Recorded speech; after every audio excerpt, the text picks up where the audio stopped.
The morning sun lit up the rooftops of one of New York's grand mansions, gently greeting Eleanor Bennett on her 75th birthday. Her hands, marked by years of life and love, reached for a photo frame by her bedside. It held a picture of her son as a young boy, a moment frozen in time. That little boy, Andrew, had grown into one of the nation's most prominent businessmen. But to Eleanor, he was still the light of her life. Andrew Bennett had made a name for himself in the real estate industry, building an empire that spanned across the country. His success came at a cost, though. The distance between him and his mother grew wider with every passing year. Andrew's wife, Victoria, was poised and elegant, yet she always carried an air of control that left Eleanor feeling out of place. She could sense that Victoria had no love lost for her and subtly kept Andrew from reconnecting with his roots. Eleanor, despite her age, moved with grace. She carefully selected a pastel blue dress, styled her hair, and clasped her favorite pearl necklace around her neck. It was her birthday, and surely her son had planned something special. She descended the grand staircase, her heels clicking softly against the marble floor, only to find an unsettling stillness. There were no flowers, no signs of a celebration, nothing to mark the day as significant. She brushed it off. Maybe they were planning a surprise. Eleanor wandered into the kitchen, hoping to see the staff busy preparing something. Instead, she found only silence. Confused, she decided to check Andrew's office. As she approached, the sound of voices caught her attention. The door was ajar, and she heard Victoria's sharp tone. "Do we really have to put everything on hold just for your mother's 75th birthday?" Victoria asked, her voice laced with irritation. "We can't risk millions of dollars over some cake and candles." Andrew sighed, his voice heavy with exhaustion. "Mom's going to have to understand. Today's meeting is critical." Victoria let out a sarcastic laugh. "Andrew, your mother always expects to be the center of attention. It's exhausting. I mean, I'm your wife. Your priority should be me and this family, not her." Andrew hesitated for a moment. "Can we not do this right now? I already have enough on my plate." Victoria folded her arms, leaning back against the desk. "You're too soft on her.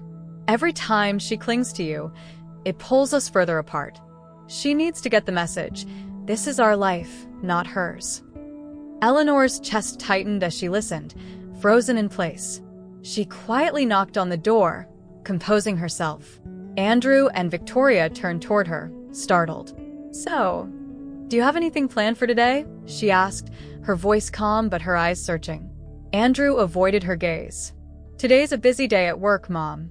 Maybe we can do something tonight." Victoria offered a polite but insincere smile. "Yes, we can have a little celebration this evening." Eleanor studied their faces and realized the truth. This day was just another day for them. She nodded silently and left the room, her heart heavy. Back in her bedroom, she sat at the edge of the bed, staring at her reflection in the mirror. Something had to change. Later that morning, Eleanor packed a small suitcase. She unclasped her pearl necklace, setting it carefully on the dresser.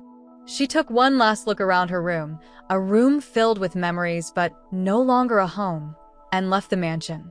She hailed a cab and gave the driver an address she hadn't visited in years, her best friend Zara's house.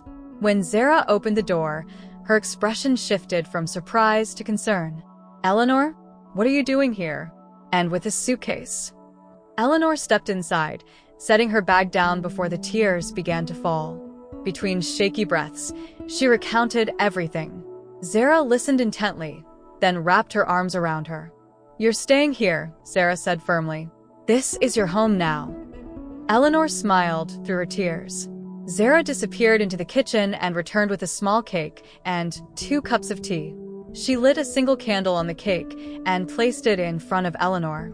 "It's not much," Zara said with a warm smile, "but you deserve to celebrate today."